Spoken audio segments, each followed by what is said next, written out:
So tonight, first off, we have a public hearing, but I'd like to welcome Jacob Squire. Jacob Squire is a Boy Scout who is working on his merit badge relative to government. And so he's here to observe a very orderly board meeting tonight, right? All right, so Nick Schwartz from CHA has been working with the village to develop the comprehensive plan. We just completed the first 10-year plan, and now we're working on the next one. So Nick, if you want to go ahead. Can everybody hear me? Yep. Okay, great. Dave, could you formally open the public hearing, please? We're opening the public hearing to discuss or hear about the comprehensive plan. Great. Thank you. Thank you. Thank you.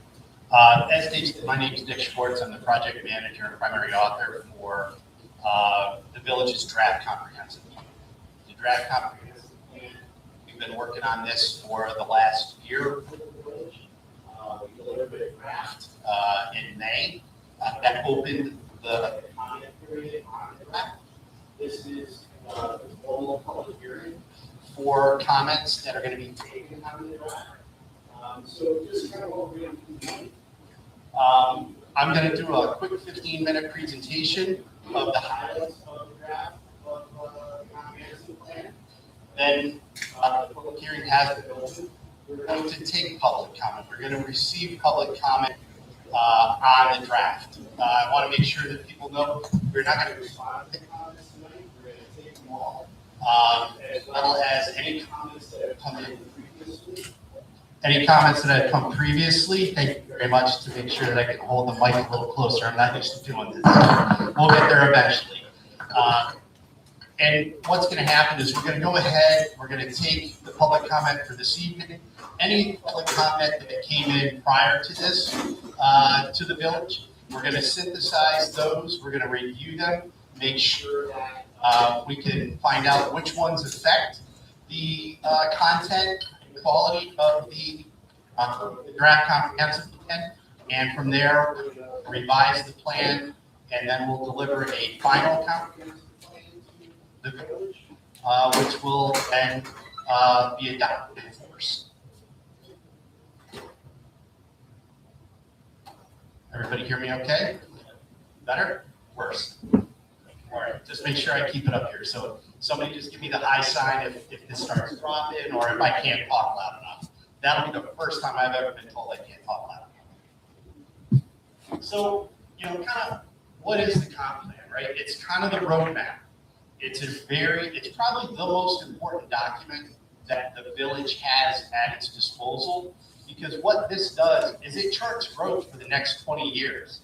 And it sets out an orderly progression of goals and objectives that kind of need to be followed. So it really touches everything from, what your economic development strategy will be, what your land use strategy is going to be, and the vision for the community for the next 20 years. A lot of things that you can see here. It ensures consistent land use patterns are developed in accordance with the vision that the village has established throughout the public input process. It's one of those things. It's the supporting document that a lot of other decision-making tools are based on. And then, the most important thing is over time, it's great to have a document. It's great. You get it done, you get it done, and then it sits. This is not a sitting document. While it's a document, this is a living document that changes over time. It needs to be balanced against how the changes in the village are happening.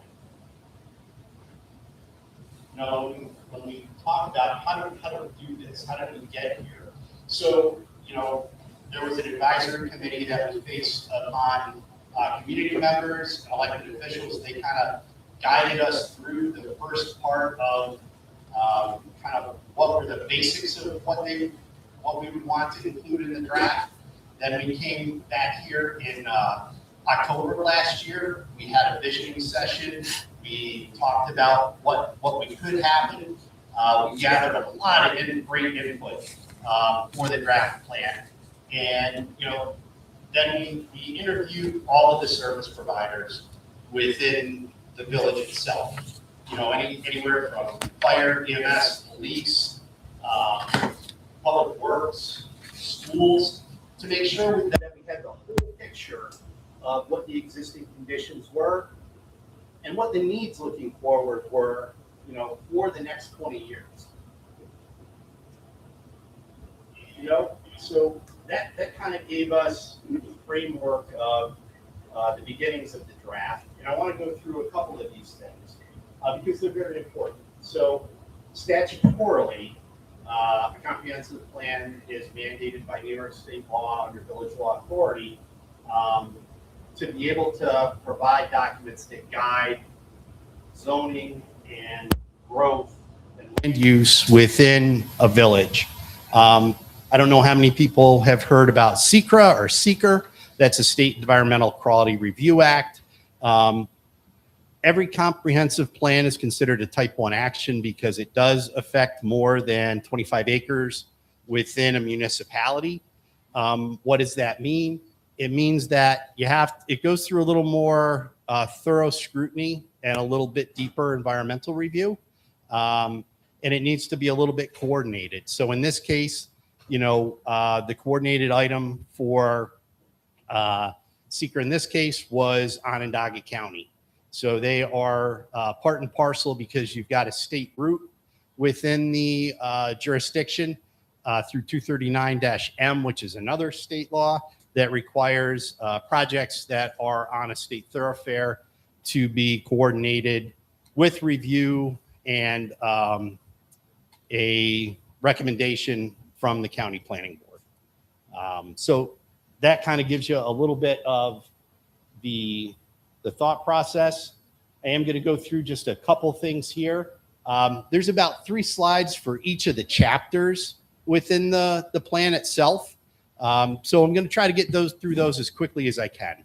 Population trends, saw rapid growth, kind of flattened off. But the interesting thing about population growth, especially from 2010 to 2020, is a lot of people were losing people in that early, 20 to 35 range. Uniquely, when we start to take a look between the age brackets of 20 to 24 and 25 to 34, you guys actually gained population. You guys were bucking the trend that a lot of people were seeing go the other way. Housing account, you've got, about 40% of your housing is rentals. And, we know there's a changing demographic in the town between homeowners and home renters. And then, trying to look on strategies that can help continue to make North Syracuse affordable and available for, not only young people, but seniors to be able to stay in their homes and making sure that families and other options for housing in the village are met. So, now we start to take a look at economics and a little bit of transportation because they're kind of combined a little bit. A lot of things are transitioning now from, a lot of it previous to this was either manufacturing on the outskirts, and then it's really moving towards more of a service-based industry and services within the community itself. The one big thing, one of the things and one of the reasons we're here is to really kind of think about what the semiconductor out in Clay, Micron is going to do for and to the village itself, and be able to think about how you would like to embrace and what level of embracement the village would like to have as it respects to Micron.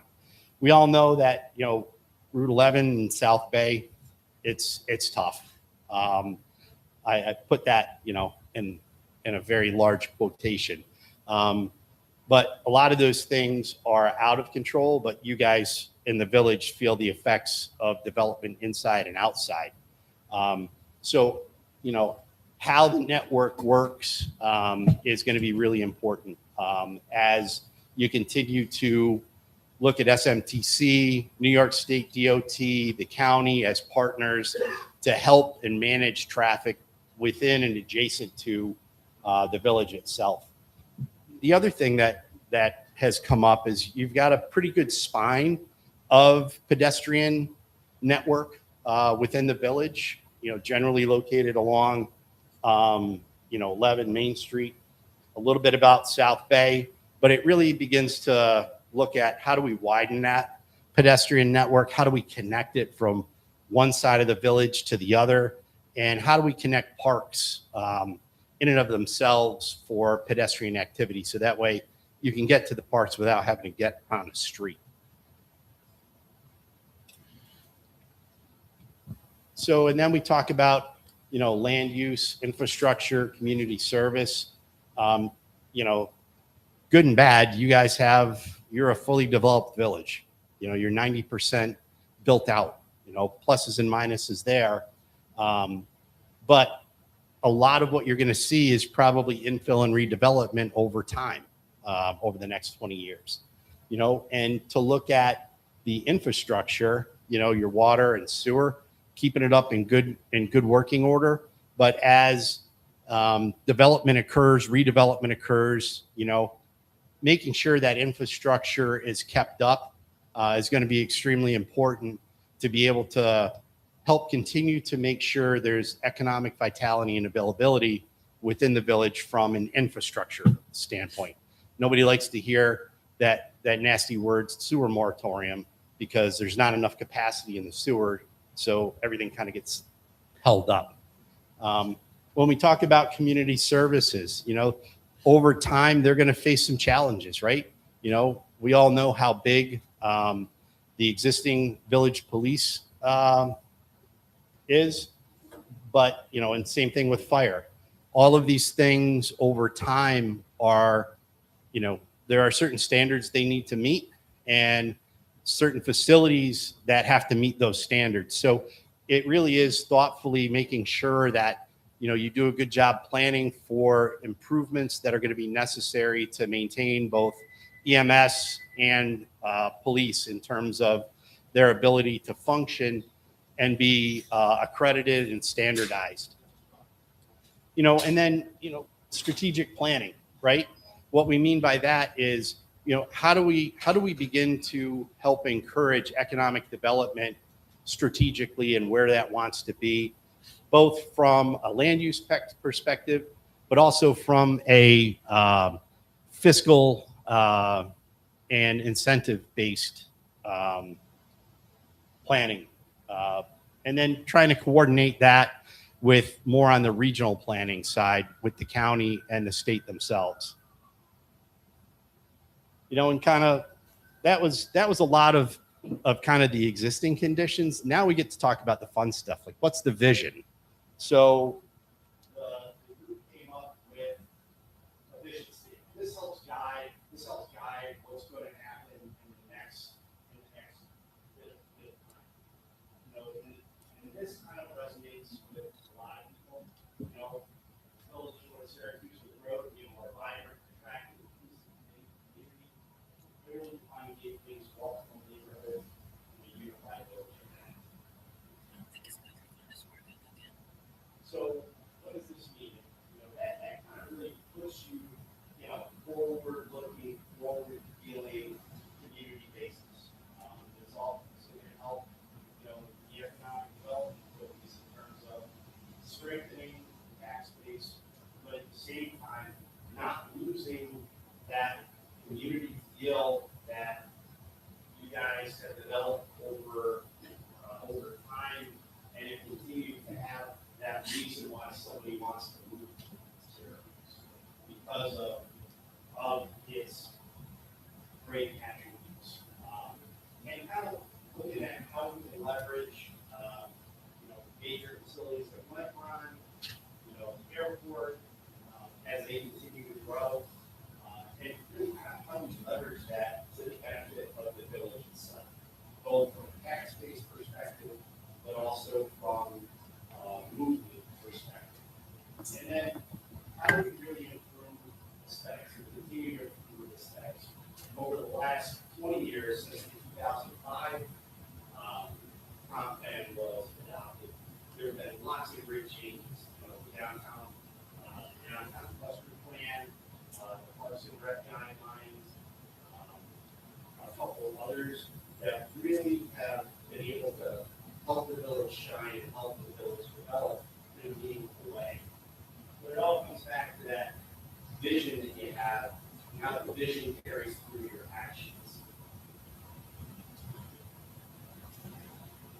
And then when we talk about vision from traffic, I think everybody would want much less congestion, much better pedestrian network, and ways to meaningfully plan for infrastructure and making sure that the community can still maintain its affordability, even as time grows and even as it becomes and continues to be a desirable location for first-time homeowners, as well as those that want to maintain their residency here in our homes as they age. You got a great park system. Again, there we go. We're doing good. All right. Is that that's better, right? So, all right. So now we're talking about, continuing to offer, those diverse recreational spaces that folks want. But it really begins to look at, okay, you've got a great backbone and a lot of great parks. How can we meaningfully connect them to make them more accessible in a non-motorized standpoint for everybody that's in the village?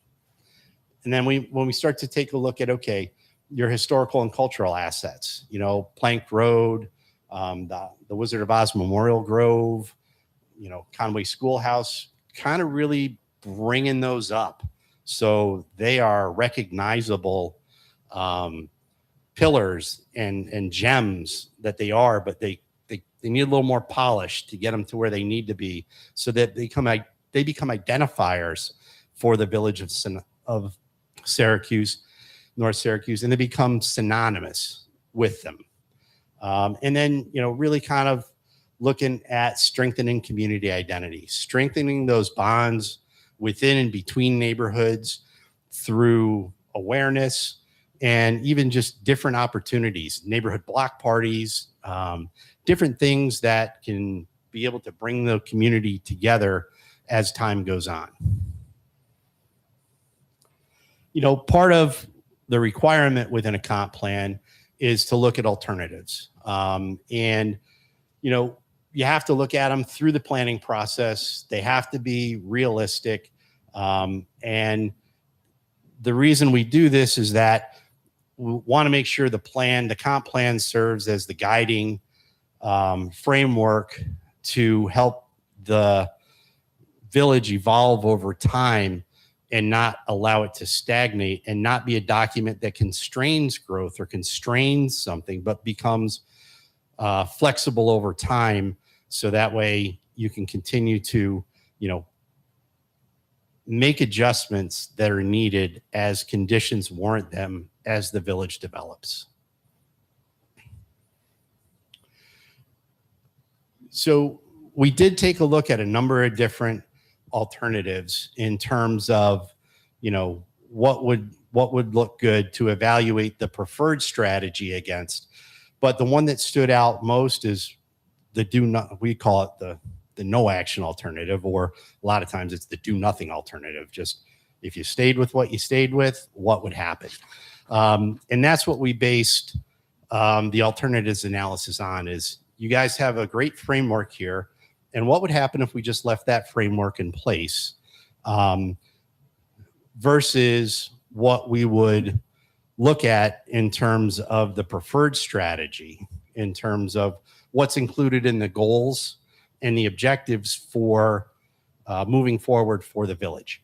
And the most important thing was if we just left what was happening, you wouldn't have the focus to really provide a targeted reinvestment plan for infill development.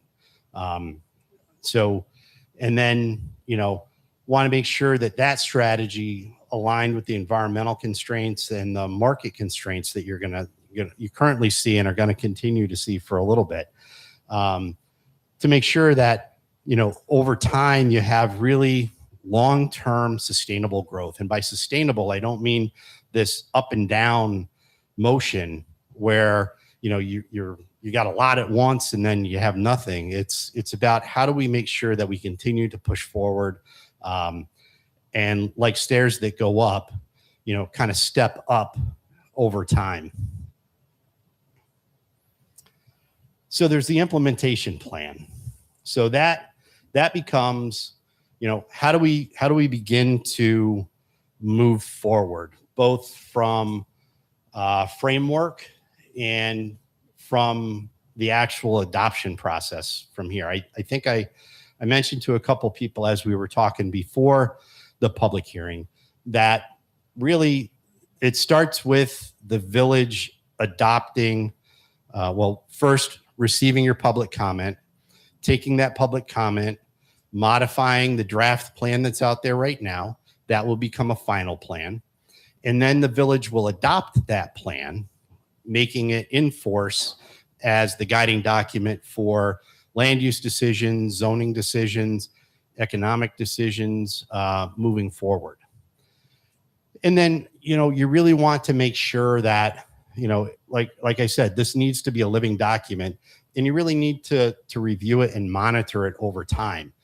Typically, there's a 5-year window, a 10-year window, and then there's the 20-year window. Generally, 5 years, you look at it and you say, okay, how are we doing? Are the things that we're thinking that would happen happening? And if they are, great. The 10-year really becomes, okay, we need to take a good look at this internally to make sure that we've clipped off enough to continue to move forward in terms of those goals and objectives that we had. And then finally, after the 20-year, we're kind of back at what we're doing now, or, you start the process again for the larger update to the master plan in terms of the comprehensive plan. And monitoring does a lot of great things. It keeps it at the forefront of people's minds to make sure that, from the board's perspective, that they're able to fund things that need to get done. From the public's perspective, it keeps them informed and it helps them grow the community. And it's the outward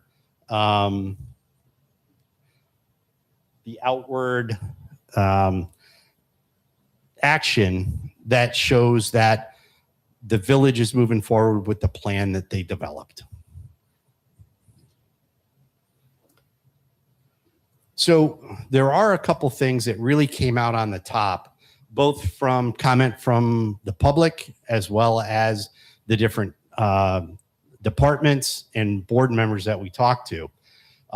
Really kind of look at developing a really detailed financial plan of and for the village, right? This helps understand as you're moving forward, kind of, it's a longer look at the normal budgeting process that the village does on a yearly basis, but it takes it and looks at a little bit further along. So that way they can really understand what the priorities are and kind of, income, revenue, and expenses look like. It's a long look at your checkbook. So over time, to put it quite easily. The other thing was, how can we develop some marketing initiatives, some feasibility studies that really kind of put the village on the map in terms of making sure that we're putting the village's best face forward, both from an economic side, but from a quality of life side from the residents as well. You got to have that equal balance. And then really, as we've done in the last 20 years, develop meaningful planning and design guidelines that encourage community growth, community awareness, community spirit, to make sure that they're what we need them to be. And again, it helps the board when they look forward, adjust for pricing and make sure that they can continue to implement these things. And then housing initiatives, right? Focus on first-time homeowner programs, community development programs, neighborhood programs, where you're going to be able to preserve, encourage neighborhood cohesion, and make sure that you've got the affordable housing options that the village so desperately wants, has, and continues to need. And then, kind of long term. So those are kind of on the near term, kind of 5 years plus. And then kind of just making sure you've got a lot of coordination among your stakeholders, local, regional, making sure you've got inventory and funding to maintain the programs that you have and the programs that you want. Make sure that you're periodically reviewing the zoning ordinance. Again, it comes back to making sure that, as you've done over the last 20 years, making those changes that will allow development to occur that the village wants to occur. And then integrated planning tools, really combining planning, budgetary, and regulatory tools so they're in one basket and they work for the best intentions of the village themselves. So I think I kind of explained the next steps, but we're doing this. We're holding the public hearing on the draft plan. We're going to review and address the substantive comments, and then we're going to add those and modify the draft plan to become the final comprehensive plan. Then the village is going to adopt a secret determination and then adopt the comprehensive plan. And that kind of closes the loop on this planning process. So with that, I'm going to stop talking because I know you guys have heard me for long enough. We're going to open the public comment period. We're going to receive public comment. So the only thing I would ask is it's kind of the normal rules of business where we've got 3 minutes for comments, and we'll kind of go from there. Okay. Thank you so much.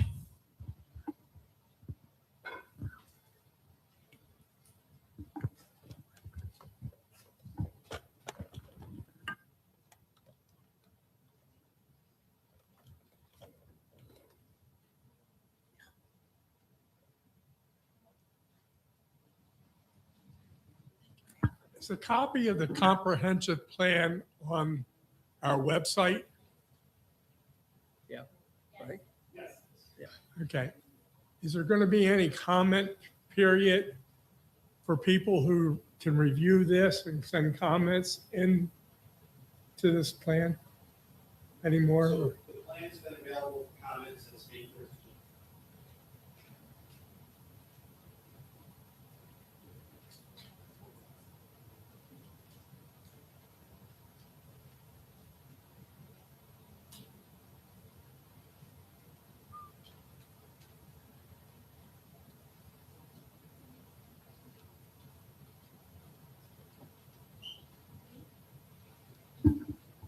Nick? I don't think you meant to say that there's no opportunity for one of the residents to add a comment subsequent to tonight. No, I just wanted to make sure that was available since May 13th to be able to comment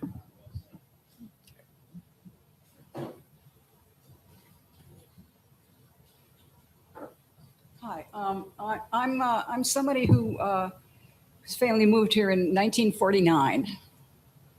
Okay, so I've lived in the Village of North Syracuse for a long time, except when I was away at school. And I have seen enormous changes in this village. Okay, enormous changes. And frankly, most of them, I don't think were an improvement. So the first thing I wanted to mention, you talked about growth. What do you mean by growth? I mean, is the village going to get any bigger? Is there, is the land all filled up? Do we need to fill up more land? What does growth mean? And I guess I'd really like to know that because I think we've grown enough. I don't think we need to get any bigger. I think there were some places that, growth seems to be the big deal. Everybody wants growth. But why? Why does the village need to get any bigger? I would like to know if there's a reason that, we keep talking about growth. And frankly, one of the things I came here to talk about was sustainability, and sustainability for the residents, for the people who've lived here a long time. And I frankly would like to stay here until I die, which may not be in the too distant future because I'm kind of old. Okay. And the thing of it is that I came here because of taxes. Taxes. Okay. I mean, that's how you fund the village, and that's how we fund everything. But the taxes keep going up. The taxes keep going up. And my income, I'm on Social Security and a defined benefit pension, and my income doesn't keep going up, but my taxes do. So at what point in time could I actually afford to spend my life in this village? And I think we really need to look at the village budget. I mean, we don't get to vote on the village budget, do we? We, the people who live here, we don't get to vote on the village budget. And why is that? Why is that? And for instance, school budgets you get to vote on. And there's a contingency budget. If the people vote the budget down, then they have to lower their expectations. Why not here in the village? Is there everything in the village that's been being asked for? Do we really need all that? Do we really want all that? I think the people in the village need to have a say in that. Okay, so I really would like, I'm sorry, one last thing. Seeker. Okay, now I'm very familiar with Seeker. I've been through the process in a number of areas. Now, does the village get to decide, do the Seeker determination? Yes. Yes, okay, so they are the lead agency. Oh, thank you. Thank you. So you haven't given it off to the county or a site or some other crazy agency. So they're the lead agency. Okay. So, and so you're going to just, are actually going to go through an EAF first, or just go directly to the Policy. Sorry, this is more of us. Okay, but that's important. That's important because this is where we get to have some input. Okay, so I guess I'll have to read it. But as I said, the main reason I came here tonight was because of, I used to get a senior citizens, on lowering on my taxes. Not this year. And I don't think I got one last year. I used to get one. I got them right here in the tax bill. Okay, so I would like to see the village look at, you're looking at how many, your nice little graph there about the growth of the various age ranges. What about old folks? What about us old folks? Seriously, when you're 65 or older, and you are living on Social Security, which is under attack right now, I really think that we need to pay some attention. We need to pay attention to the kids. School tax, absolutely. And the parks and places to play and enjoy, absolutely. But what about us old folks? Okay? So I'd really like to see some discussion in that. And I'm looking forward to downloading your master plan so that we can. Now, when will you be accepting comments on that?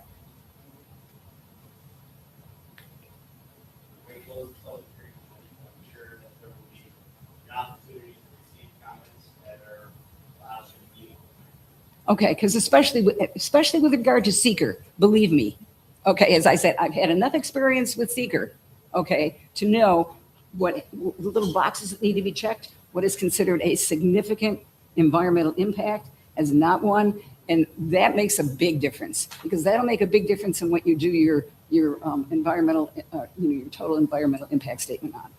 That's really a big deal. Okay, so I hope you folks will, let us do that. Let us do that because it's really. Thank you.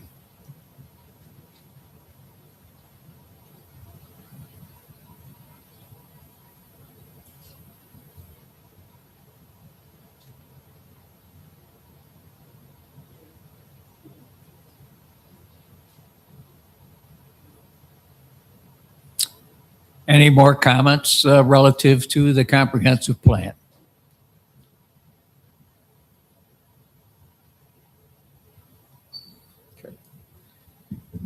So might I suggest, since there have been a number of people that have said they may not have had the opportunity to know or review it, that while we will close the public hearing tonight, the comment period will be open until next Friday. Yep. So is that acceptable to the board? So might I suggest that that gets noted into the record, and it is noted into the record that the town, the village will be accepting comments until next Friday.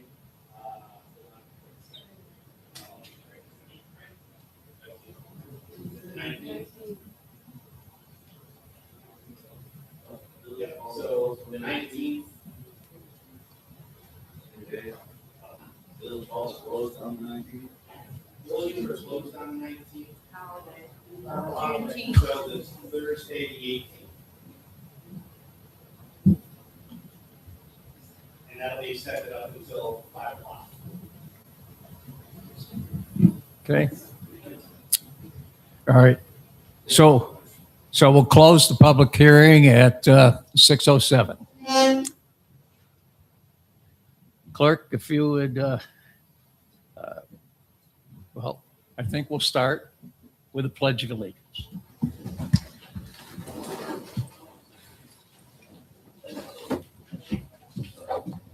Pledge allegiance to the flag of the United States of America and to the republic for which it stands, one nation, under God, indivisible, with liberty and justice for all.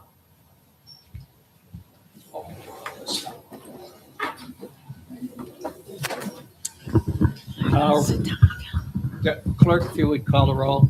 Sure. All right. Yeah. Trustee St. Germain, Present. Trustee Wilmer. Here. Trustee Bolton. Present. Deputy Mayor Robinson. Present.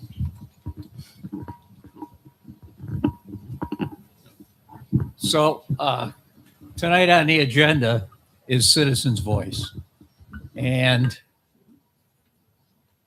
I hope we keep your comments to the issues. I don't want to see any personal attacks. We've had enough of that going on. So please keep your comments to 3 minutes or less, and I'll open the Citizens' Voice.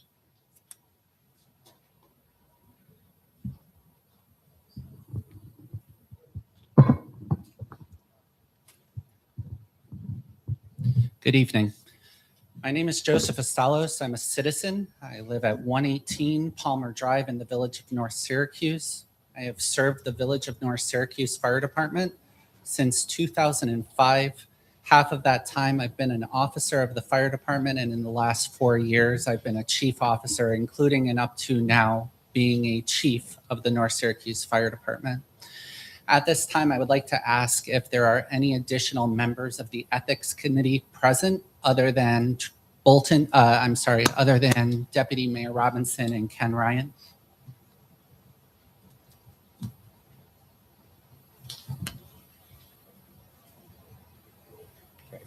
Thank you.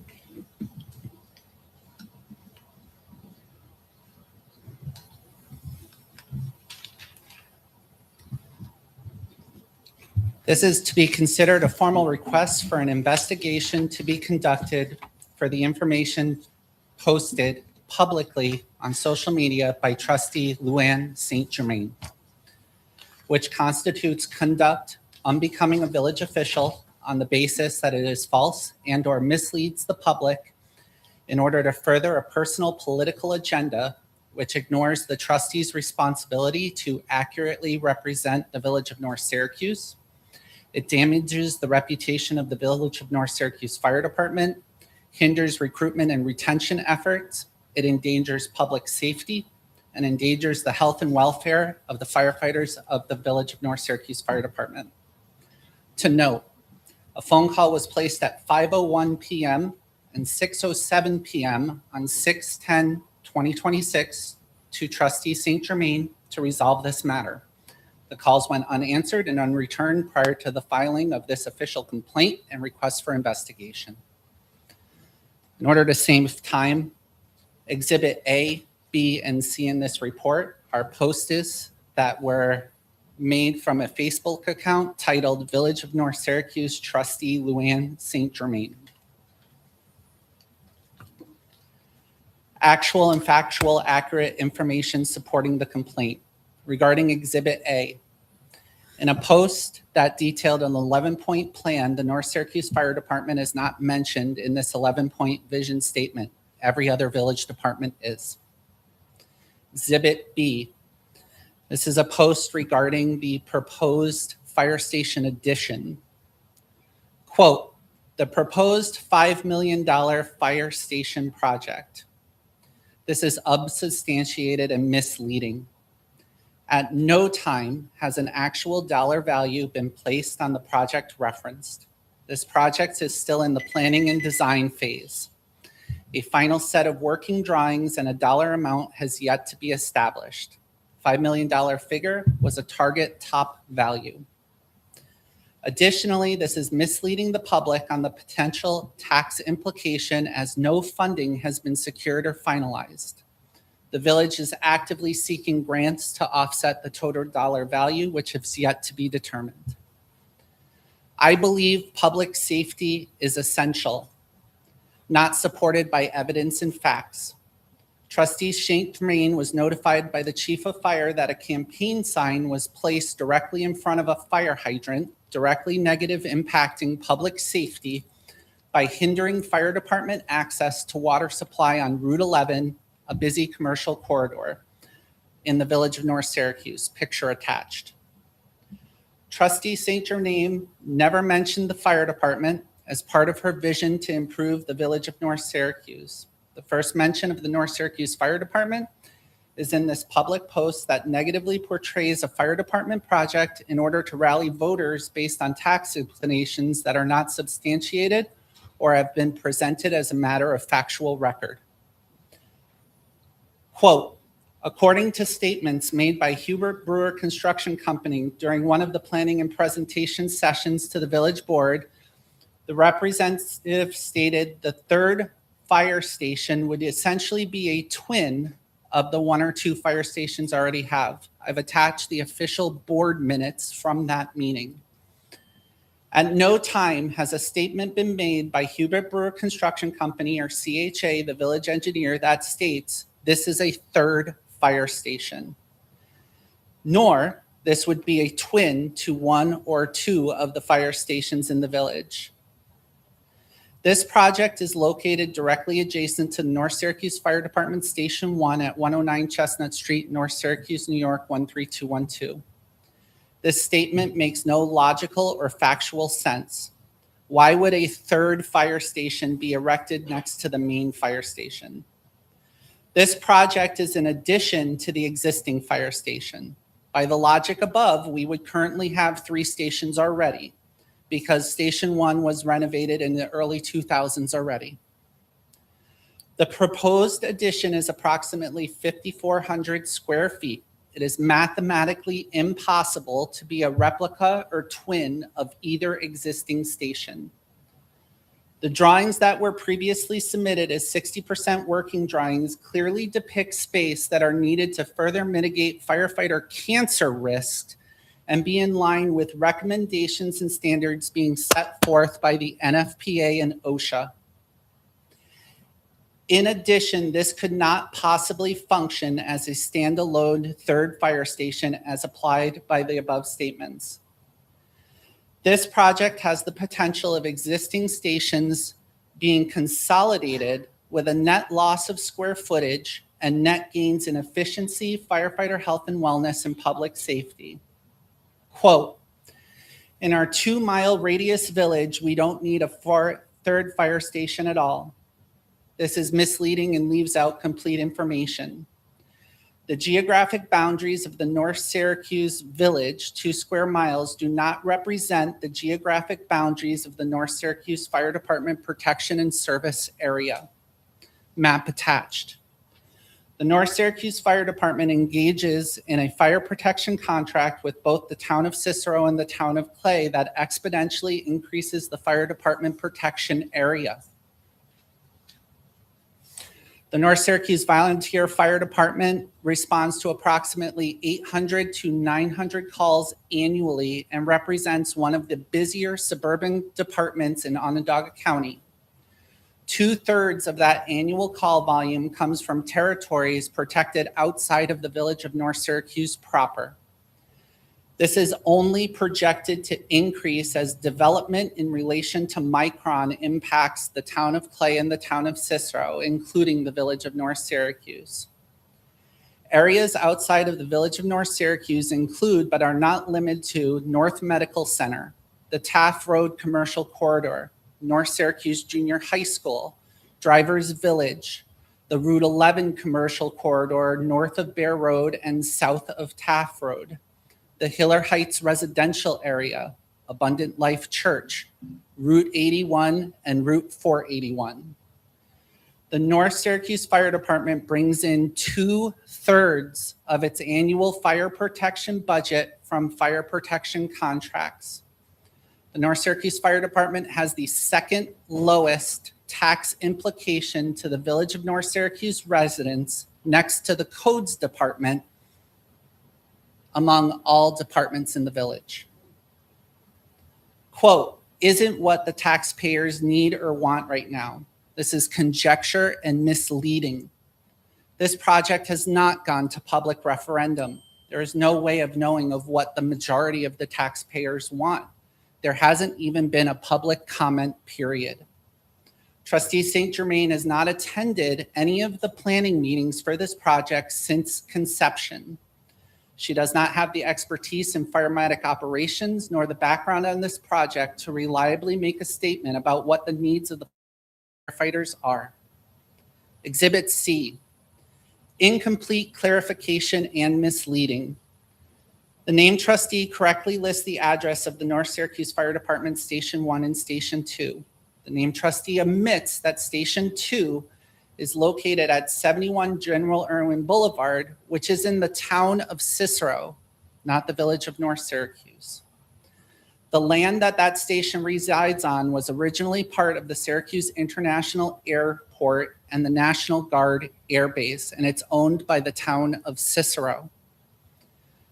The cost of the annual operation of Station 2 is less than $15,000 a year, and it's mostly utilities. Quote, if it's decided that we continue to go forward to erect a third station while the third station is under construction, Station 2 will temporarily be utilized. This is false. There is no third station. Rather, there's an addition to Station 1 located at 109 Chestnut Street that, while being constructed, will have little to no impact on fire department operations at that location. At no time has temporary utilization of Station 2 been discussed, further supporting the evidence that the named trustee has not been part of the planning meetings. Impacts. Damage to the reputation of the North Syracuse Fire Department and its officers. The statement made publicly on social media directly contradicts factual information that has been presented both verbally and in writing to the North Syracuse Fire Department via the chief officers, and therefore negatively impact public perception and opinion of the fire department and its chief's officers. Negatively impacts public safety. The named trustee has limited to no knowledge of the actual project in question, never attended a planning meeting, fire department operations, demonstrated by hindering firefighter water supply, and fire protection district as evidenced by statements made that represent 1/3 or less of the protection district call volume and fire department operating budget.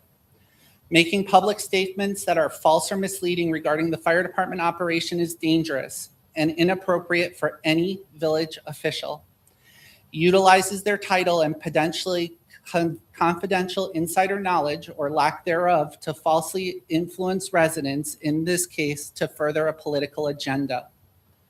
The current fire station does not meet current essential building code, where critical firefighting apparatus could be rendered disabled or unusable in the event of a natural disaster. The closest comparable department who could render aid is the Cicero Fire Department, located 3 miles north on Route 11 via the busiest commercial corridor in the northern section. This endangers firefighter health and wellness.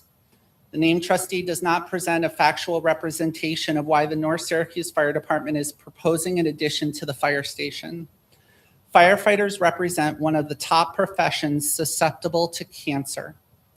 The existing station at 109 Chestnut Street does not have dedicated shower facilities for genders. It's one shared locker room. Only has 2 showers in that shared locker room, and an engine company typically has 4 people on it. On a typical structure fire, 3 to 4 companies, meaning 12 to 16 firefighters, would respond to that call. They can't shower. Has no mass dirty zone decontamination. Has showers that are located in an area that should be a clean zone. Has no direct access to hand washing in a dirty zone.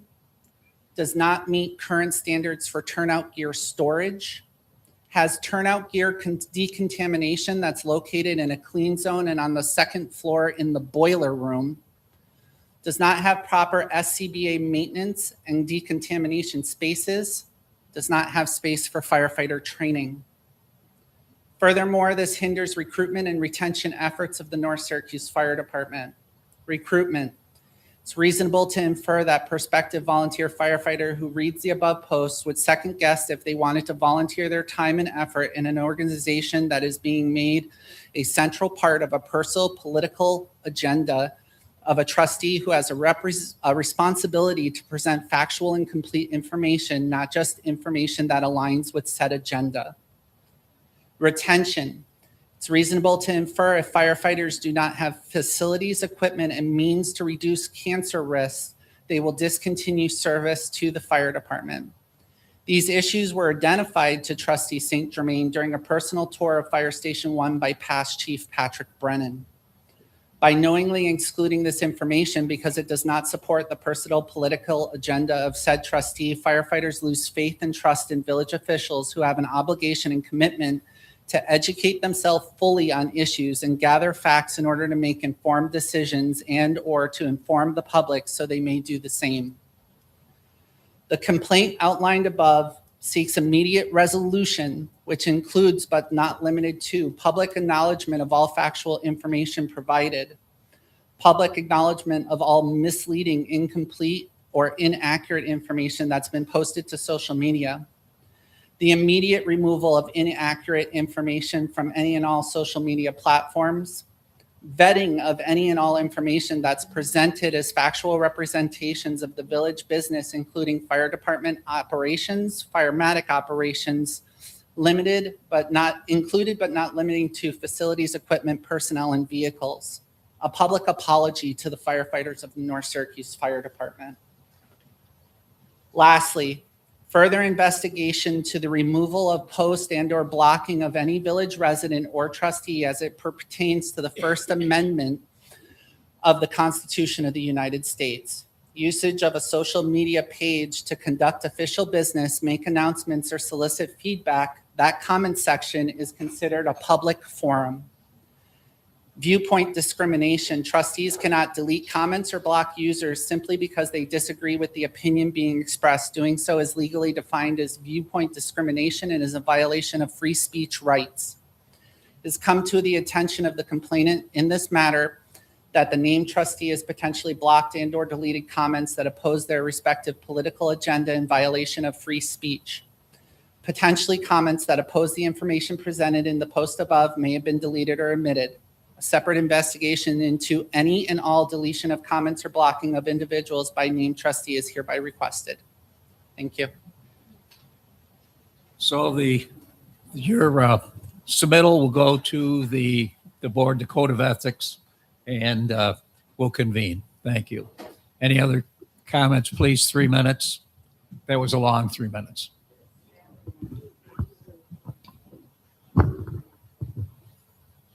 He should have fixed that for you. I'm not that tall. Good evening.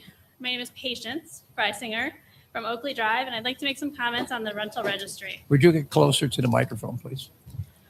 Overall, this is a much better version than what was released for the public hearing, but I still have some concerns. As I mentioned at that public hearing, the concept of a rental registry makes sense, and I do feel this version for Article 1 is a good starting point. My concern here is at that hearing, when I pressed about tenants and owners not allowing the inspection, Larry commented that he wouldn't enforce the law if there was pushback. So I still question if this is really a safety initiative for our rental community or just a money grab.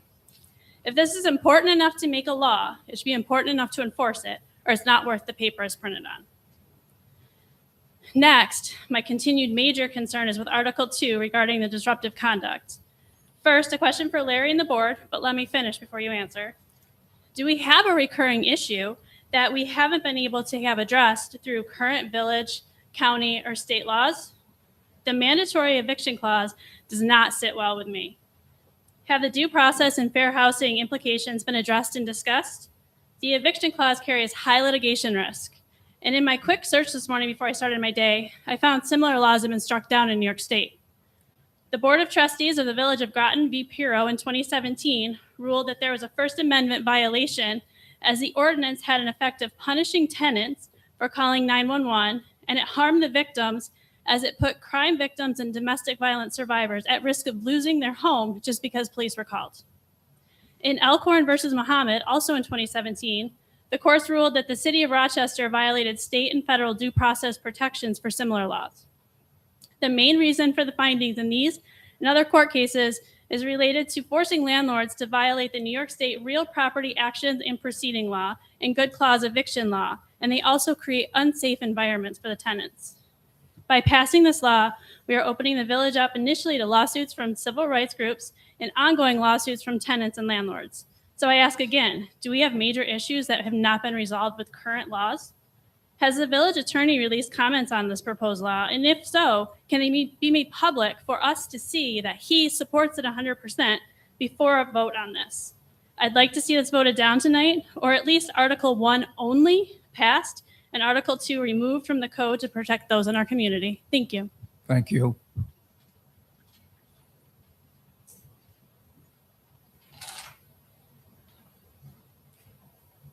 Carol Murphy, Slindy's Wood Circle.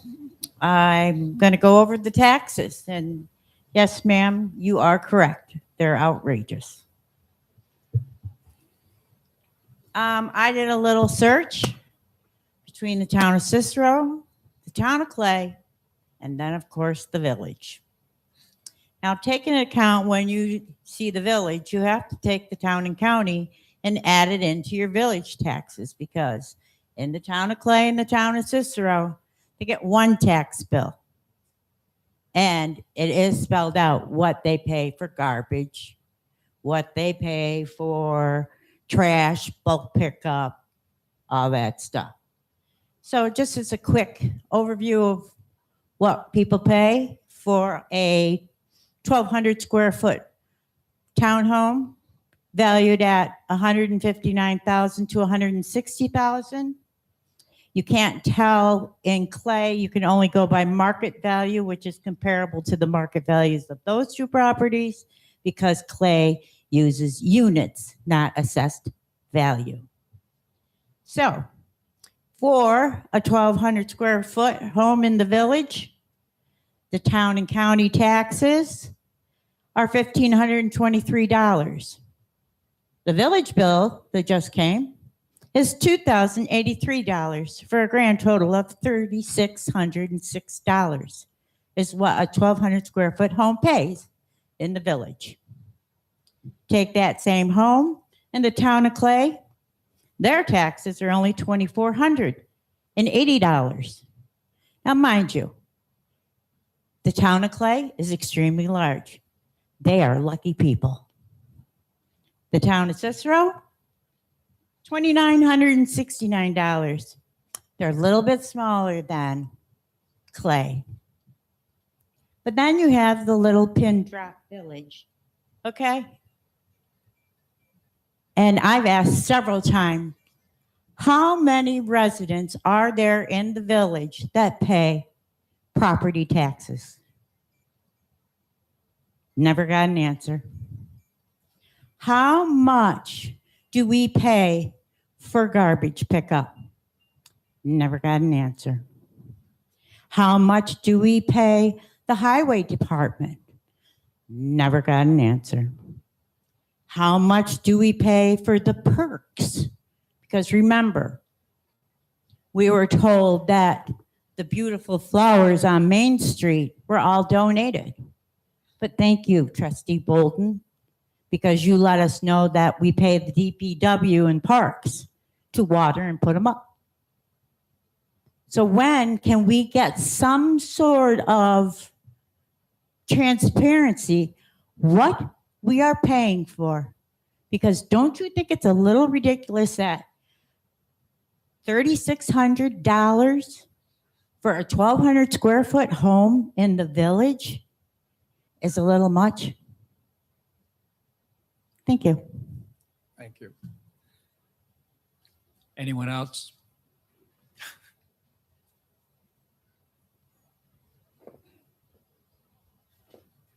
Ryan, 211 Harmon Drive. You're looking better, Dave. Thank you. I'm glad to see Fred here after a short time to heal. He's here. And I'd like to make a comment for some of your police officers when I was out on the town. A couple girls were selling lemonade and they stopped and little community good bought some lemonade for them. So I thought that was nice. I'd like to thank the people that last week they said we couldn't get 4 signatures for a response to go pump out a pool and create a new thing or have the DPW do something they never do.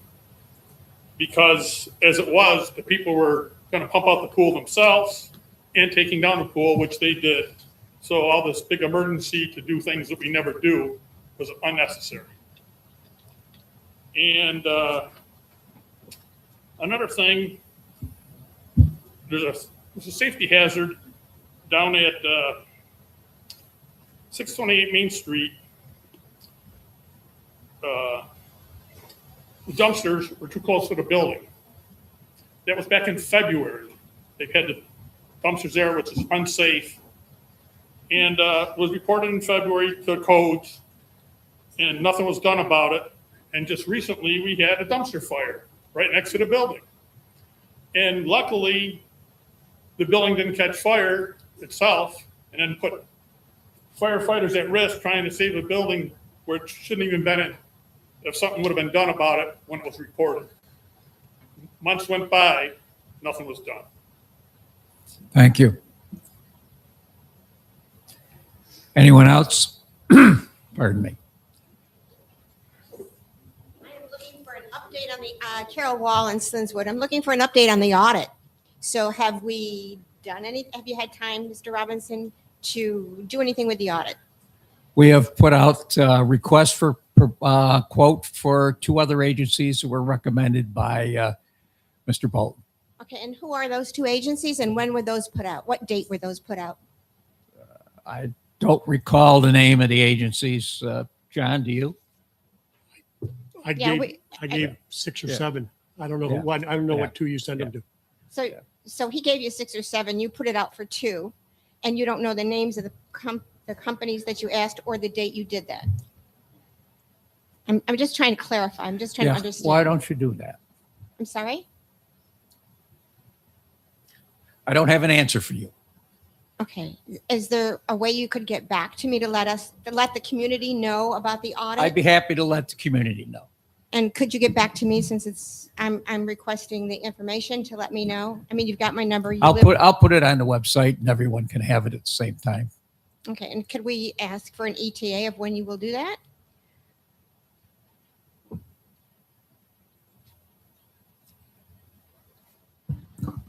I can have it up on the website by Monday. Perfect. All righty. So you'll give us the name of the documentation of when it was sent Absolutely. and who it was sent to, confirmation. Yeah, All absolutely. right. Thank you so much.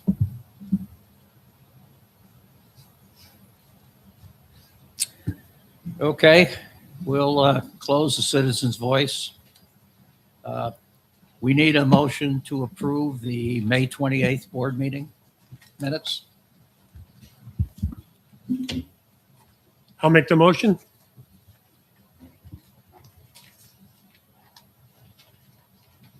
Second. Any conversation? All those in favor? Aye. Aye. Motion's carried. Earlier this week, we had the deputy clerk treasurer abruptly resign. And as a result, we've had to change the priorities in a village hall. She was in charge of payroll, so we had to pay our attention to get everybody paid correctly. So the abstract for this meeting is not available. It will be the next meeting.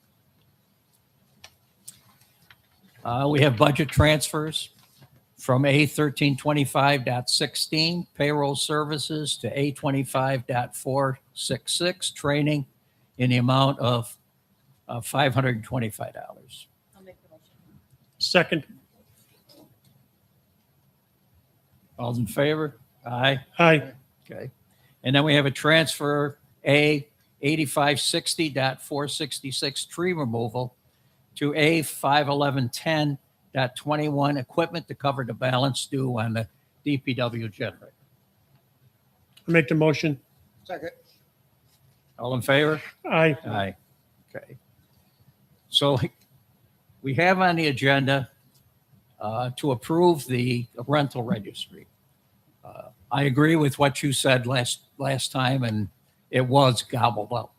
And we sent that back to our attorneys, Germain and Germain, and they approved it as now written that you've seen. So I would look for a motion to approve. I will make the motion. Second, for discussion. Okay, second for discussion. Go ahead. Okay, I would like to put this off for a while. She brought some issues up. I'd like to have time to go through those, okay, and maybe figure out what we can do to make this plan better. And also, we're 2 weeks away from an election, which we're probably going to have a new board, or could have a new board. I would like to give the possible new people time to review it also. So you're moving to table this, Fred. Yes, please. Is there a second to tabling this motion? Second. Any discussion? All in favor of tabling it? Aye. Aye. Opposed? Okay. Under new business, it's discussed the DPW request to start purchasing process for new loader. Excuse me, sir. Was there a motion and a second to approve? No, it was tabled. So it's been approved to table it. Yes. Thank you.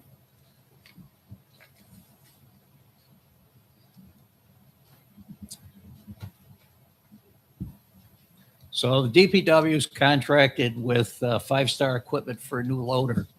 The purchase is going to be covered entirely by our CHIPS money, which is fortunate. The lead time is going to be 4 to 6 months before we get it.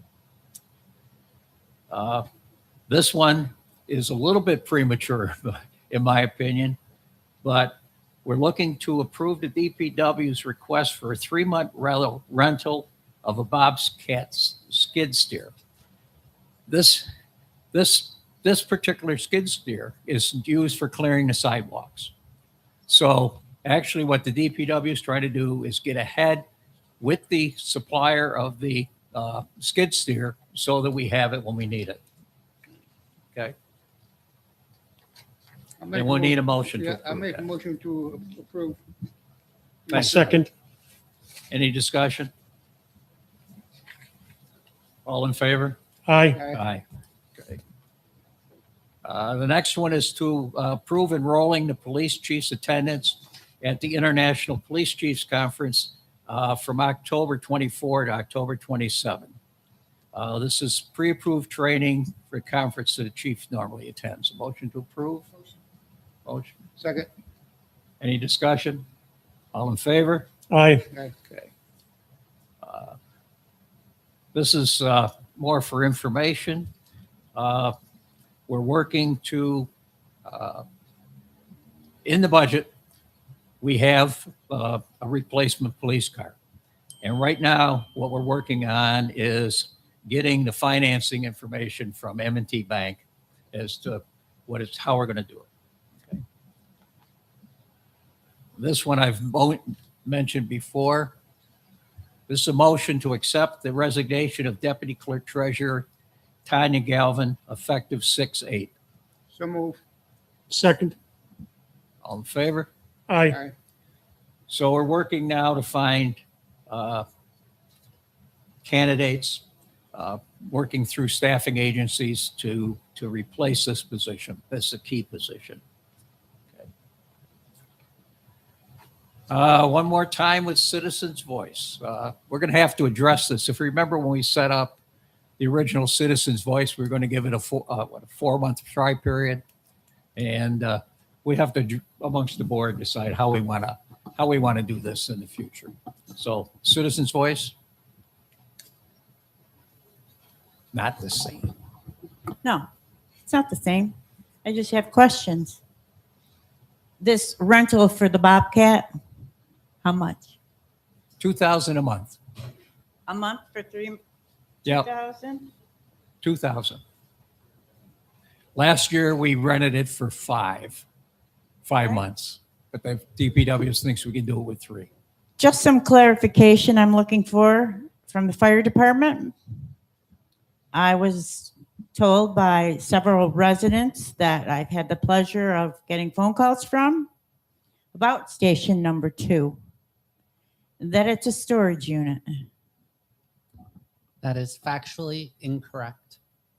Is there a fire truck there? There is. North Syracuse Engine 8 currently resides at Station 2. That facility is used also for training because we do not have Correct. training facilities. Training and meetings. Training. No meetings? No, meetings are held at Station 1, but that is where all our training occurs. Okay. Just following my fan club that called me with all the questions. Absolutely. I'd like the clarification in why it can't change. I don't feel that a third is fair to the people in the village, since we are the smallest of the 3 entities.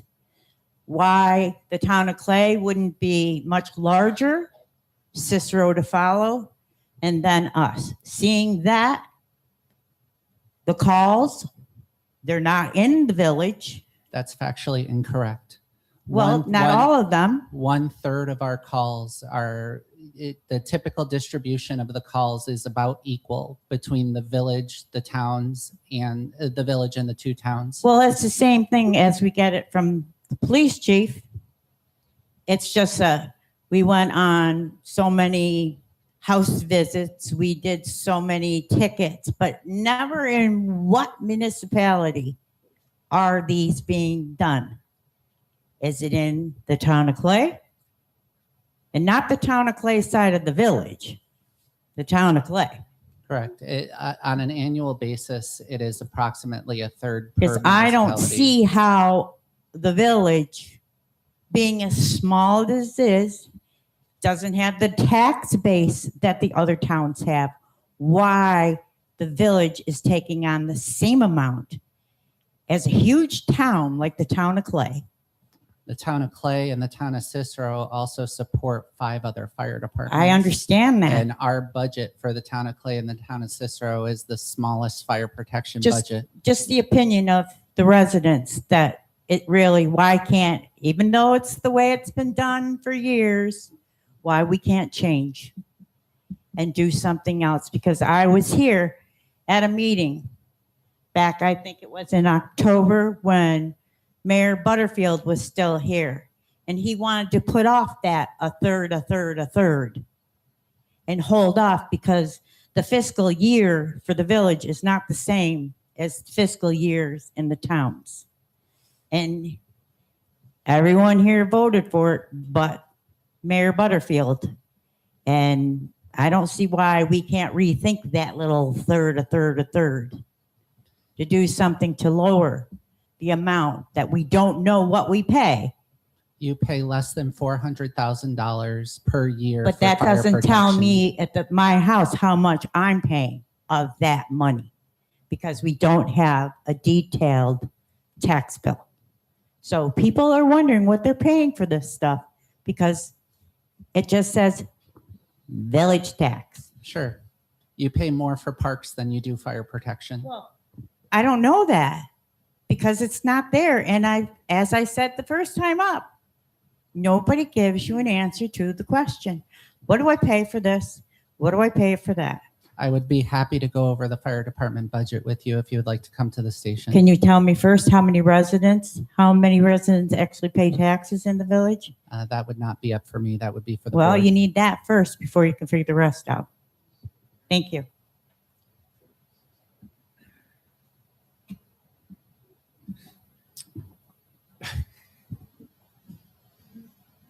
Ken Ryan, 211 Herman Drive. And with a lot of what Joe's saying, what people don't realize is we only cover a portion, small portion of Clay and Cicero, and that's why it works out a third. Without the third, though, when you need an engine and a truck, we pay the whole thing ourselves, even though they don't use it anymore. But now we pay the whole thing on our own. And the other thing about taxes, people saying, the taxes are too high, and not disagreeing with it. But myself, Chance was there, Lisa was there, and the Greenfields were at the at the work episode for the taxes, because they worked on reducing the taxes from 21 down to about 7, somewhere right around there. Yeah. And if we're reducing to get down to 7, and Fred, Dave, and John all had things to reduce the taxes. Luann didn't have one thing to reduce the taxes. All she said is, Larry needs a new car, and Larry's gained weight, so we should give him $700 for new clothing. Not one word about reducing any of the taxes. I just want everybody to know that. Thank you.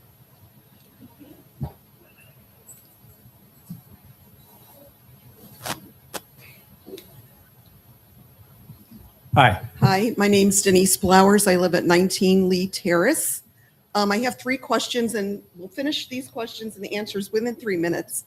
My first question has to do with brush pickup. I know there's been mechanical issues, but we've been waiting over 3 weeks to have pickup. We're getting there? Perfect. All right. Awesome. Appreciate that. I'll tell our neighbors. And this, I think, would be for you.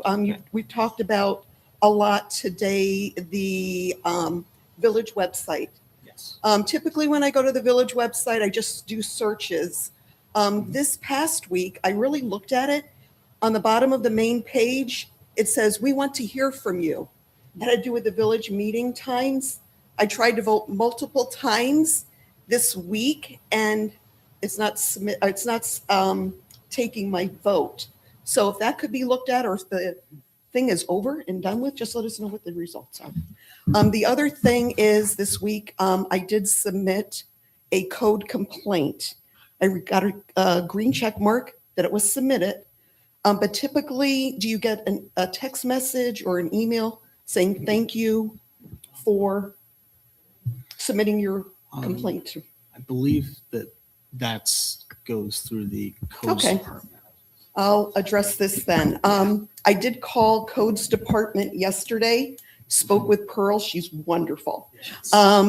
So she verbally took my complaint. As a resident, if you submit a complaint, do we hear a follow-up as to you spoke to somebody? Okay, perfect. And sometimes, okay. With that said, do we know what the outcome is if the complaint is heard and it's valid, a valid complaint? Yeah. Is there a certain time frame where the individual has to correct that violation? Tell me what it is. Okay, so What was it? pigeons. Okay, so the pigeon, that guy, I went and talked to him Uh-huh. and I gave him 5 days. Perfect. He tried That's to tell good. me he didn't have them. I told him. Oh, really? So he Yeah. lied to us He last did, year yeah. too. But I saw them. Yeah, And- yeah. I came home from work today Yeah. and they were all on my roof. Yeah, I took photos of it. Oh, I have plenty too. Yeah. But thank you so much. I appreciate that. Yep. So 5 days. Yep. All right. Thank you. I think that was 3 minutes. Awesome. Thank you so much. Thank you. Patience again. Just have a question on where we are with the financials. We have January and February closed. Unfortunately, with the staffing turnover, we got a little bit behind this week with it, but we are still on track to have the annual financial report submitted by the deadline in August. Thank you. Yep. All right, let's move on. One more thing, please. Just one more thing. One more thing. One more thing. Basically, it's kind of the same thing. Would you let her get through, please, so she can get to the microphone? Oh, that's even better, Carol. What the thing of it is, as I said, I'm sorry, but I am getting back to the taxes. Okay, I got a senior citizens exemption, 23, I think there's 23, 24, I got several here. And I didn't get anything. It was a couple $100, $400, nothing this year. Nothing this year. Okay, now. Then I called and I said, well, what the heck's going on? And they said, well, you make too much money for the exemption. You're making too much money. Okay. And then he also told me the county recently has increased the income limit. Okay. For an exemption for us old folks. Okay. And I think even the school board did something, but the village hasn't. The village hasn't increased the limit. Okay, over which you don't get an exemption. Now, my income isn't going up. Anybody who's on Social Security knows that the COLA, okay, is a joke. All right, it's a joke. All right, everything else is going up. My insurance is going up, and now because God bless Micron, my utilities are going up. Okay, and my water bill will be going up. So everything is going up, but except for my income. So I am asking the village, please readjust your upper limit for a senior citizens exemption. Okay, I think it's $57,000 from the county because they upped it so that more of us could get a town and county. I think it's $57,000. Yep. Please. Yeah, okay, so that's what I'm asking. I'm asking you to raise that limit. All so right. More of us can get. So in the next budget cycle, the board that's sitting can do that. I can answer that question for her, seeing that I worked at the town of Cicero tax office. The county did up it to $58,400. I called several times, spoke, correct, Luann, about getting it raised. But Mr. Bick came here and talked to the board members and told them it wouldn't be smart to do so because you would lose your revenue. So that is why it didn't get raised. But it was approached several times by me, by other people, to raise that limit for the seniors because the town raised it, the county raised it. The village did not, nor did the school. The highest ones that we pay. Yeah. Thank you. Thank you. All right, moving on. Parks, do you have a report?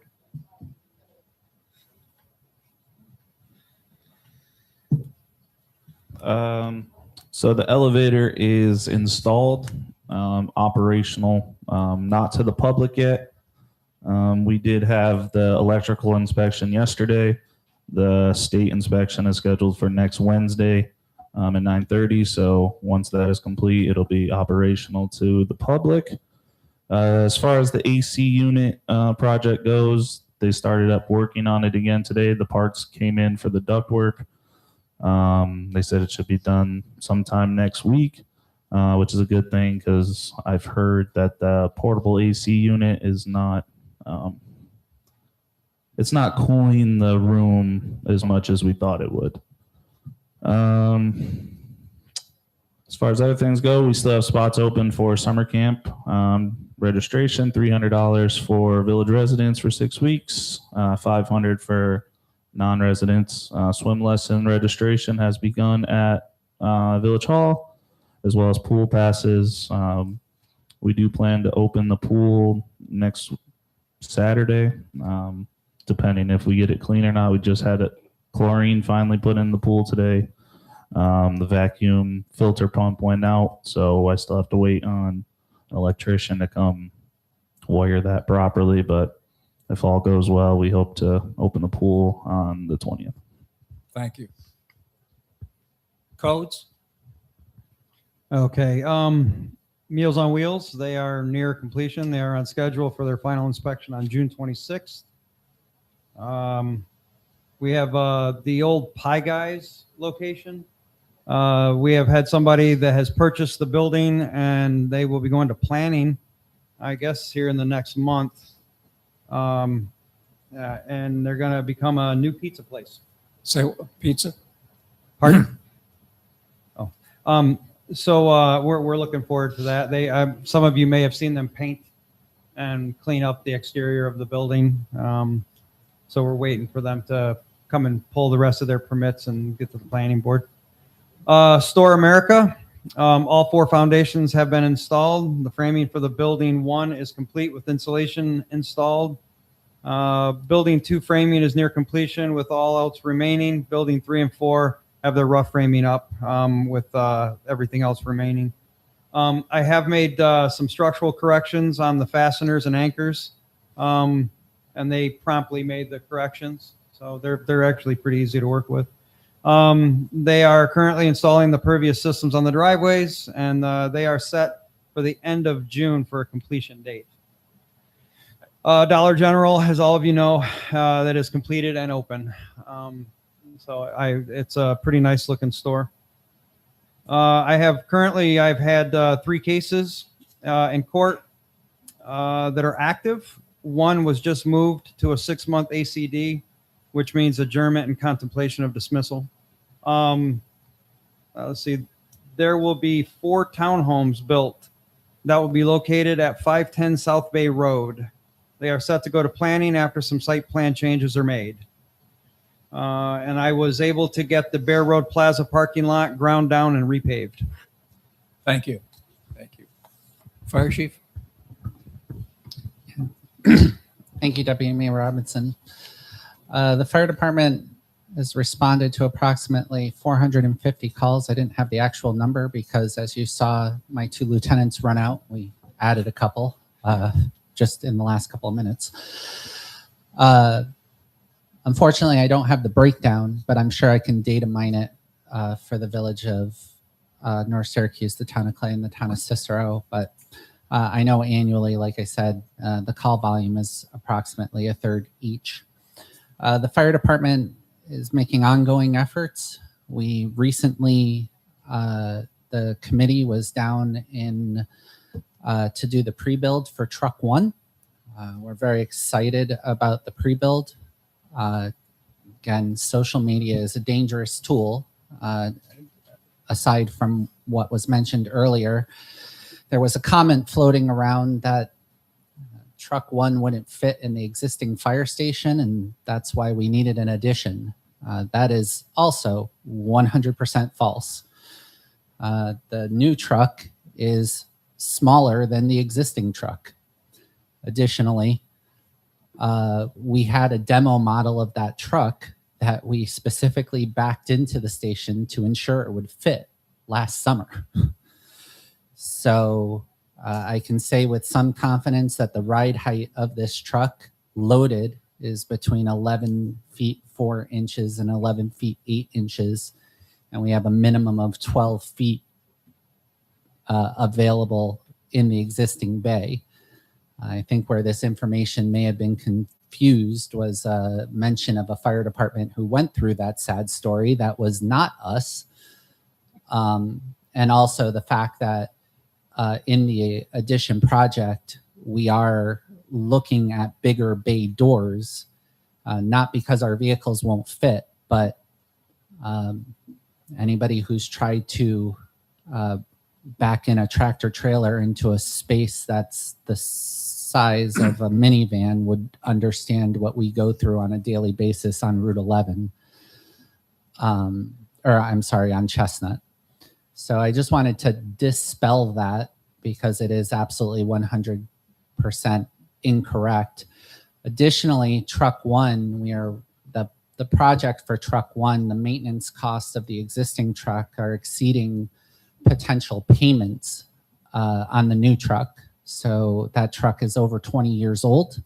We've covered that ad nauseum in the planning stages of this. But the good news is we hope to consolidate our vehicle force with this new truck by replacing the existing truck. And also it would be able to secondarily run as North Syracuse Engine 8. So we constantly are looking for more efficient ways to operate the fire department and keep minimal the tax implication for the residents. Additionally, I'd just like to add that the residents of the Village of North Syracuse benefit from having an ISO Class 2 fire department, which is very rare for a volunteer fire department in Onondaga County. So we do a lot of work, and I'd like to thank my officers for being here with me today. They spend a lot of time organizing and doing administrative work. Everybody thinks that it's all about getting on the trucks and making the woo-woo sounds, and that's only about 10% of what we do. 90% of it is behind the scenes, sometimes with blood, sweat, and tears, keeping things running. So thank you, gentlemen. That's my report. Thank you, Chief.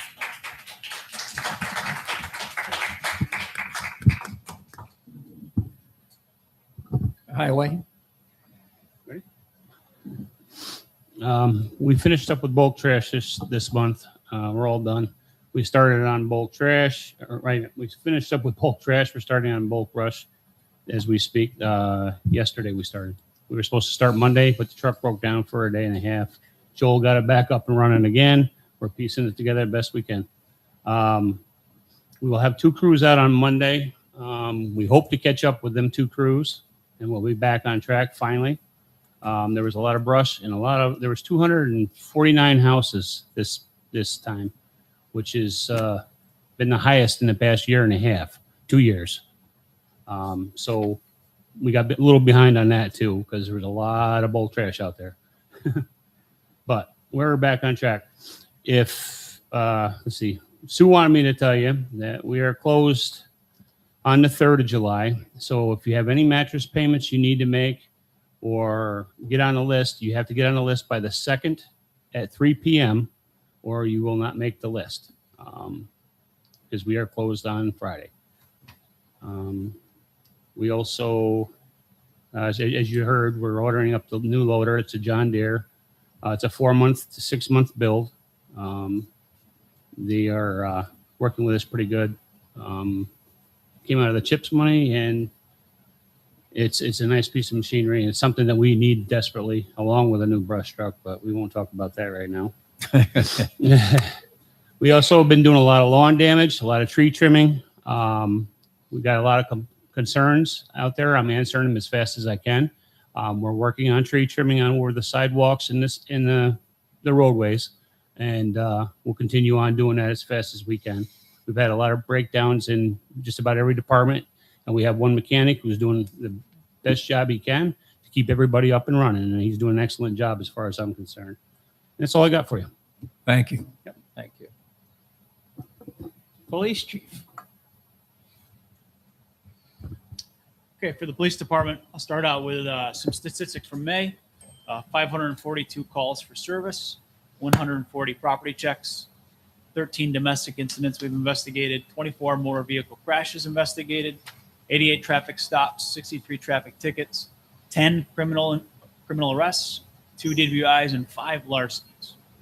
I want to make the board aware we've received in the police department some concerns recently as to e-bikes, e-scooters in the village. This is an issue that many municipalities are figuring out ways to best address as we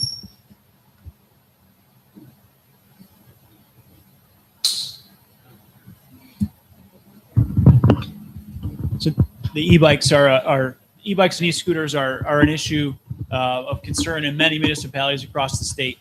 Many municipalities are turning to local laws as a means to address them as best they can. So I just want to let the board know we have received some concerns as of late. Obviously, this is the time of year where we're seeing them more, but I think that is the direction that we should begin to at least look at. I believe some other municipalities within this county have local laws regarding e-bikes and e-scooters. So just a preliminary, bring that to the board to say this is something they'd like to discuss further in the future. And from a community policing standpoint, last week we had a couple great events. We were at the St. Rose First Responder Day, which they have on an annual basis, right in the parking lot of St. Rose School. Great event. We're there. We hand out some items to the kids. A great opportunity to collaborate with the school, other first responders to get that positive first impression for police and local police. And also we did a child ID event at the Main Street School Festival. We did child IDs consistently from about 4:30 till 7:15 at the close of the event. As I've shared before, that's a service that is pretty difficult to find today compared to years past. So that was a great event as well. That is the end of my report. Thank you. Clerk Treasurer? As we covered in the news, we did have a little bit of a turnover this week. But Judy, who usually works front desk and greets everybody with a smile, she was stuck out back with us doing payroll this week, and she did an awesome job with almost no training, seat of her pants, getting everything taken care of. And with the group we have, we made it work, but we're definitely going to have to replace sooner rather than later. And I just want to thank everybody for all the departments for their support and all the help recommendations that I've been getting, and that we probably will utilize most of them coming time. We got to get our ducks in a row. Thank you. Trustees report. Mr. Bolton? Do you have anything, Amy? No. No, sir. Thank you. So just a few things I want to just make people aware of. So earlier this week, Jimmy from DPW and I had an opportunity to tour the village with Sarah Malinowski from the DEC. No relationship to Matt Malinowski that you see on TV, but same last name. So the encouraging thing that we found is the reason that I had asked her to come into the village is here along Centerville Place, we've got a lot of trees that are dying, and we were trying to identify why they were dying. So I asked her to come in. She went and looked at them. Unfortunately, when those trees were put in, they were all put in the same kind of tree. One caught a disease, has now diseased every single tree. So those trees are now going to have to either be severely trimmed, and by trimming them, they may not make it, or they're going to have to be replaced. We went and visited all the parks. Unfortunately, I couldn't make the last two with Jimmy and Sarah. I had a meeting to go to, but she gave us some great ideas. One thing we're looking at is a pollination garden at Lonigan Park. It's where you put in certain types of trees and bushes. It improves our tree canopy and makes us, more attractive in those areas. She did find some opportunities in many of our parks where we do need to take a look, and I'll forward this on to the board. We do need to take a look at maintenance of the trees. In years past, we've just kind of planted them and then tried to figure it out as it goes. But if we take better care of them, they may not get the diseases that they're getting. But it was a great visit to have with her. Something just to make everyone aware of, at a meeting I was at this week, a resident came to me with a concern about flooding around the Lyndhurst George Street area. So I'm looking into that. Our DPW went down and took a look at it. I'm looking at the blueprints now and dealing with the Army Corps of Engineers to see what we can find out. I will be getting in touch with Larry to have him pull the prints from the project that was done there back 2008, 2009, to see if we can find out why that area is flooding. Tomorrow, with past Chief Brennan, I will be attending the New York State Annual Conference of Fire Chiefs at the On Center to participate in a roundtable discussion on volunteer fire departments and how the impact of volunteer fire departments have on small and local municipalities. So I look forward to attending that. Unfortunately, Ms. Ferguson left, but I'm dealing with Ruth Koch, K-O-C-H, from the Clay Historical Society. Dawn, this is something I'm going to get with you on. She wants to look at if there's any things in the old trolley barn station that could go to Clay for their Historical Society. I explained to her about the condition of the building and our concern with getting into it, but that's something I'll follow up with you on later. And just a reminder to everyone, elections are on Tuesday. So please get out and vote for whatever candidate of your choice. And lastly, not to jump on the whole social media bandwagon, but I encourage residents, if you have questions about anything, DPW, fire, police, call those prospective agencies and ask them. Just pick up the phone, call and say, Chief, is this true? What's going on? Or Nick, I'm being told this, I'm being told that. You know, social media can be a great thing, but we've seen how it's really caused a lot of problems. And it's something that we need to be very mindful of, that it's not necessarily the best thing. And that's all I've got. And that's my report. Thank you. Thank you. Trustee Wilmer. I have no report this week. Trustee St. Germain. Okay, well, what I was going to report, I guess I've been forced into a different type of report tonight, but thank you, Chief, for your directive tonight towards me. I appreciate it. Oh, sorry. Is it on? Okay, so I guess what I'll do is I'll start with the phone call that, is it on? No. Here. Is this one on? Yeah, this one's on. Okay, so like the chief said, he made a phone call to me last night. Unfortunately, I was in a meeting, so instead of me contacting him back, he contacted the deputy mayor, who contacted me afterwards. I told him, yep, I'm done. I'm on my way to Brooklyn Pickle. So he told me the issue that was coming up tonight, so I was aware. So before I go to that, I'll just go with my sign next to a fire hydrant, I guess it was. So we place our signs based upon where we think they're the best. We don't really have a location where we can say, yes, you can, no, you can't. We just know that it's in the grass area between the road and the sidewalk. So the chief said, hi, Luann, good luck on your campaign. Showed me the picture that he said he had. It said, it came to my attention, the sign on Main Street is a bit close to the hydrant, and in the event we need to use it, it could be in the way. Would you please consider moving it for the safety of our firefighters? I said, I'm so sorry. I will move the sign immediately from the hydrant as soon as possible. If I thought I was causing a safety issue for the firefighters, I would never have put it there. He said, oh, I know. Please don't take it as anything but a general request. I hate for someone to put it on Facebook with a dumb comment. So this was just Joe to Luann, a request. That was that. Okay. As for when you're out campaigning, you meet a lot of people. They ask you a lot of questions. You do your best to answer them. I don't have statistics like you do, unfortunately. I can do the best I can do. But a lot of people were very concerned about the fire station, very concerned. And when I think of an addition, I think of something that connects. where's the connection on that building that would be right next door to the one we have? No. It's okay. I'm just asking the question. So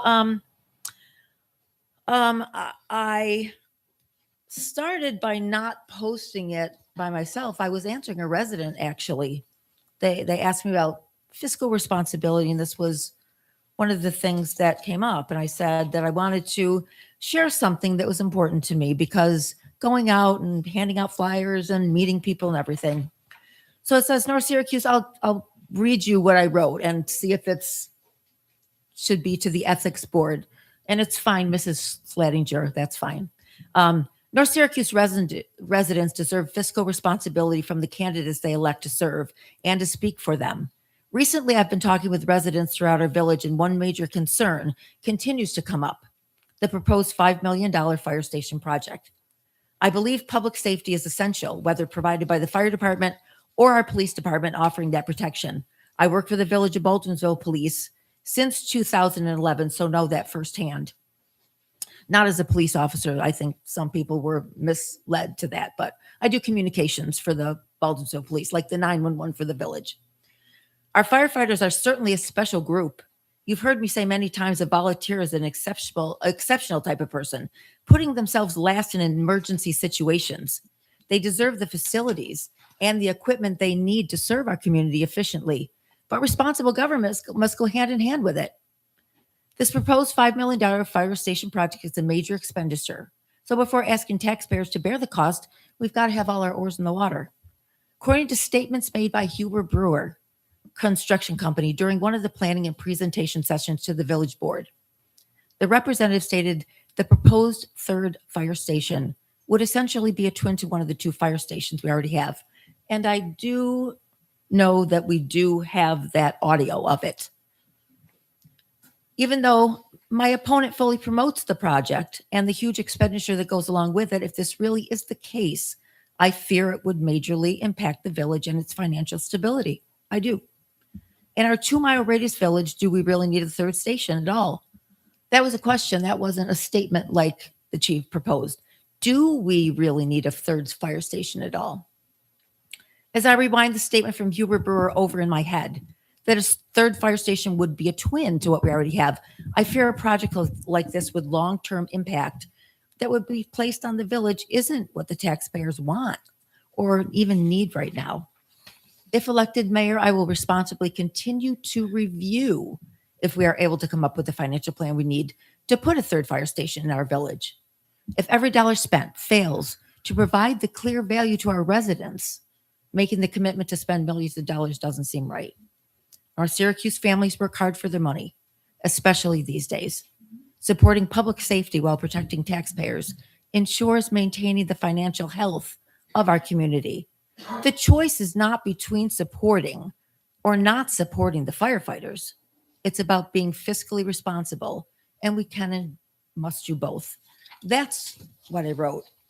When I found out by the deputy mayor that we were going to have this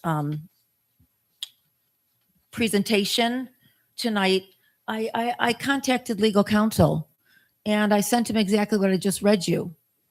And what he said was,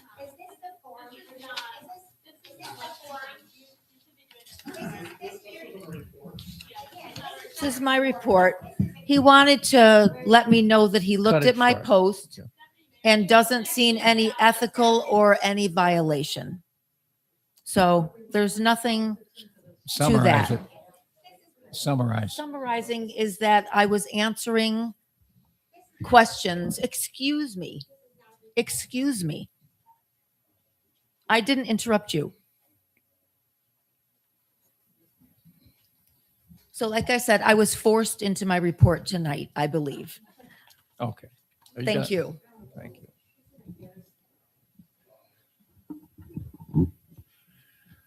I have nothing positive to report.